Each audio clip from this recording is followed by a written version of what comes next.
Thanks for tuning in to Healthy Planet One, where we discuss healthy living from experts in each of their fields. This is your host, Patricia Starr. And your co-host, Kimberly Knock. Welcome, everyone. Today's guest on Healthy Planet One is Charlotte Jones, and we are going to be talking about healthy mind, body, and spirit as part two. Charlotte comes to us as a highly educated practicing nurse and registered nurse, and she is going to be talking about how we connect with this mind, body, spirit in terms of self-care. What do we treat? And hello and welcome, Charlotte. Nice to have you back. Thank you. I appreciate that, Patricia. How are you today?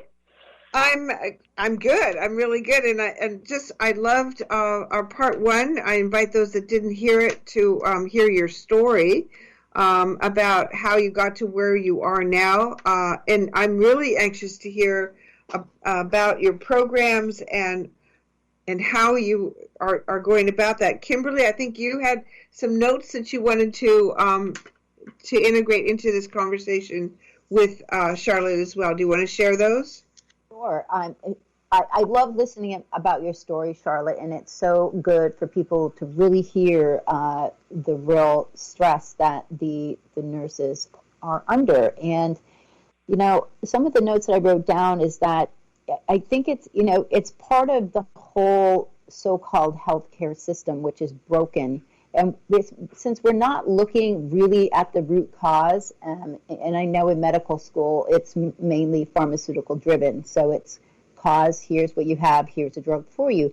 But until you get to root cause, your mentality is also not on root cause, and you're treating illness. So the preventative care aspect is part of self-care, because that's what we look at. I totally look as an integrative health coach for myself, and also chef, and teaching people about food.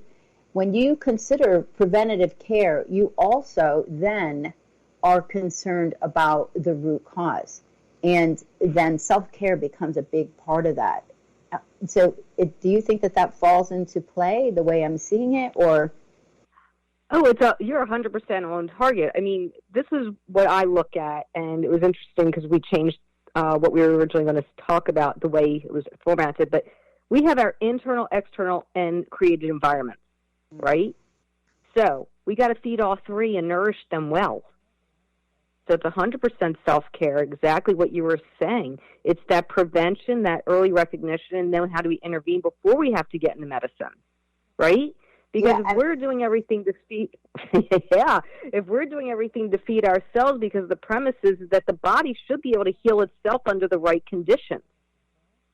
Yeah, and I still get pushback from certain people that are just, been only exposed to allopathic care, whereby they're like, they're a little reticent for supplements, taking some different vitamins and minerals that they might be lacking, which most people are, not even to mention changing their food, but that would help dramatically. But,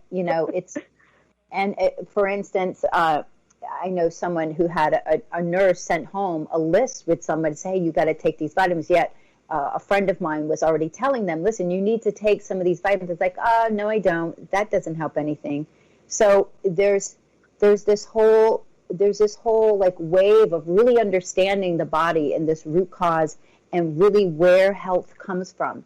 It comes from the body. But if you're going 12 hours without drinking or peeing, I mean, seriously, shame on the system you're working under, Well, and you wish it was only 12 hours. I mean, truly, I would come home 14 hours and say, did I pee today? I mean, it's not a joke, and I love how people think it is. But, yes, it's a shame on the system, shame on us for having to deal with it. But then you say, well, how do you fix it? Hydration is 100%. 100%.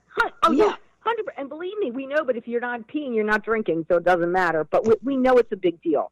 We do understand that in reality, in ideal versus reality practice.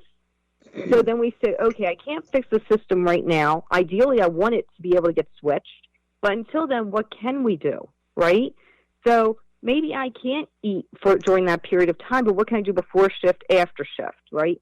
And how do I keep myself mentally prepared for whatever comes next? Because that's part of that self-care aspect, too. The mental part is huge. Mental, huge. Yeah, because that's why I chose to watch absolutely no news, because it just impedes the body. I agree. I have not watched the news since about a year after 9/11. I realized how detrimental it was, and nothing positive is ever on. So if anything, Good News Network. But most people like to inundate themselves, and this is what I found, and you may know this too or agree with this. How's that? What I have now found is that our external environment is a reflection of our internal environment. And a lot of nurses, by the way, like chaos, and that's why they work in it. So they probably have a lot of chaos in their bodies too. Oh, dear God. Yeah. But because you've been trained in personal development for so long, you also had the awareness to know that, I mean, listening to Abraham Hicks is more important than listening to Fox News or something like that. You know? Yeah. Agreed. Yeah. Agreed. But that's the point is, nurses, it's funny because we really are trained in health promotion. We just don't go to practice it if you're working in a hospital setting. And 60% of nurses work in the hospital setting because how many people are sick? So Charlotte, is that where you would treat first, is in the nurses that work in that type of setting?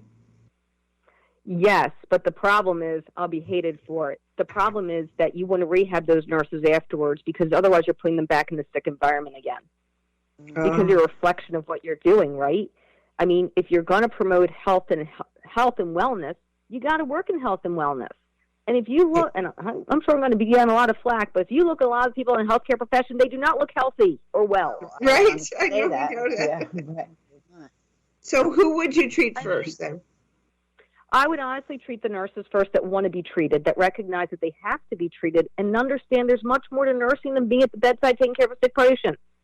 I mean, that's the truth. You've got to start getting that mindset that you don't have to be there. And yes, you can make just as much money getting people well as you can keeping them sick.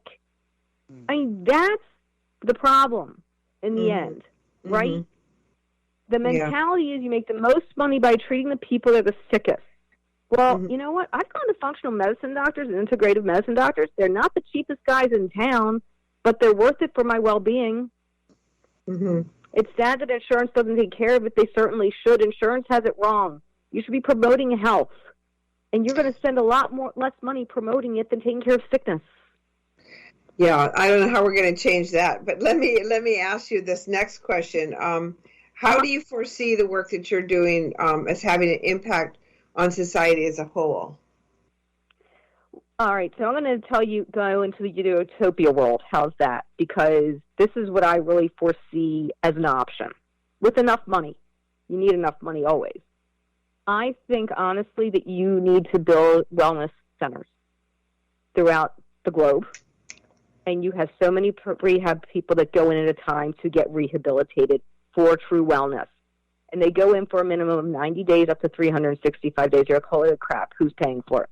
Well, I pay for other people to get treated for other, illnesses. Why can't they get treated and paid for wellness? Insurance companies need to be involved. This is utopia, right? This is where I'm going. And what's going to happen to those people? Those people then start training other people how to get well. And they do it mind, body, and spirit with all these different alternative treatments, like you do with integrative medicine, and you do as a licensed massage therapist, or you do craniosacral therapy, or, you do ayahuasca ceremonies. You allow all these different modalities of treatments, cleanses, detoxes, to actually help heal that person. Because medicine is not what's healing people. It could, but it's a stopgap. It's not really telling the body what's wrong with itself. It's kind of giving it a Band-Aid. It's treating the acute as opposed to what's been there for a long time that needs to be really healed at a deeper level is what you're saying, right? Yes. I'm saying let's get down to what you were talking about before, Kimberly, that root cause. What is it that's causing my body not to be where it's supposed to be? There's a reason I'm not in homeostasis. These wellness centers have been around, and people have been healed, and people are being healed. However, the big players with the money won't support them and will shut them down. And that includes pharmaceuticals companies and the medical. And we already know that. So I am fully in support of your idea. But but the catch is that how do you actually get that to happen? Right. Well, I think it's a lot of grassroots, it has to be a right? Grassroots, Absolutely. Yeah. And enough people that want wellness to be the norm instead of illness. Okay, yes. Illness has become so accepted. And that's where the fear comes. I spent so much time at the beginning of this corona just helping people get over their fear and having them to have some confidence in their body by boosting their immune system. And just by listening to me not be in fear, it helped them not be in fear. But so many people are in fear, and that's why they're in lines.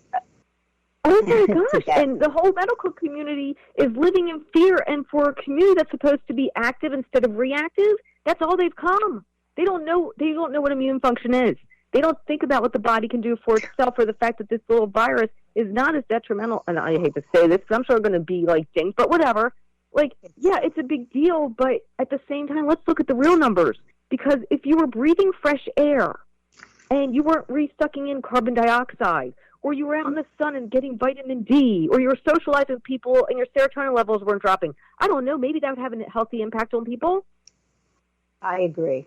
And that's what we were saying too.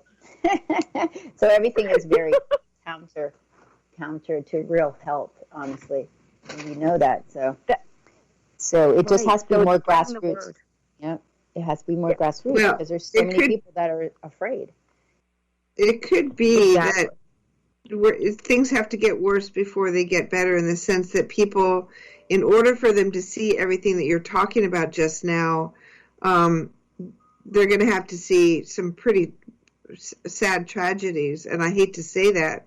I don't mean to be negative on this, but it's sort of like, I feel like we're in the field of sheep at this point, and the cliff is right there, and we're like, where do we go? Let's go over the cliff, kind of thing. Well, they are.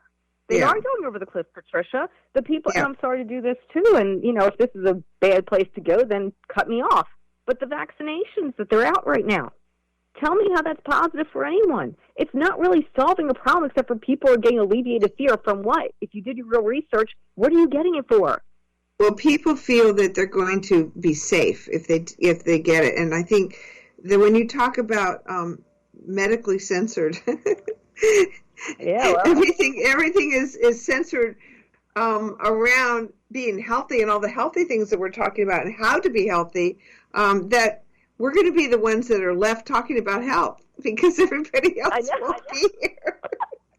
Because we're not fearful enough, right? Because we know what the body can do. We're not responding to that like, Sorry, I'm not a fear monger. It's funny, when I first came back from New York, real quick, because it ties into the first part. When I first came back from New York, I was touting, wear the mask and everything else like everyone else was, believing I was because of what I saw. But the more time I spent outside and my brain started functioning again and I wasn't stuck in the illness and I could look from the outside, the clarity was amazing. Too many people are not looking from the outside. Yeah. Wow, that's really cool to hear that from you, because I know many of friends of mine that are nurses. They're big on that, and I'm a health counselor. Okay, so I'm all about breathing. Me too. So I'm like, no, don't constrict your. I mean, if we were supposed to have a mask when we were born, it'd be on us, right? Well, if carbon dioxide was so good for us, we'd be breathing it in instead of breathing it out. Yeah. So people's lungs and their heart are going to get weakened from this over time. And you know that. It's CO2. It's the cardiorespiratory system. It's meant to have an exchange of oxygen and CO2. That's why plants breathe in CO2 and exhale oxygen, because we do the opposite. So the grassroots is where this is going to come from. You're just right. Yeah. As soon as a person gets confidence in their body, they will be an advocate at the grassroots level. And that's exactly what I do in my 5-day program for people. Once they get a taste of confidence in their body, they lose the fear. Yeah, that's great. I love it. And it's not just losing the fear; it's also being able to stand up to those that are embellishing on the fear. I mean, the people in the hospitals right now, they're being told you don't get a choice, which I don't like, that you have to get a vaccine if you're going to take care of people. This is what you have to do. You have no choices. You have to work this amount of hours. There are no choices left. Well, if that's happening in the hospital level, what's happening with the rest of society, right? Like, this is only going to spread. Yeah. And, Yeah, it's not over. Charlotte, you've been talking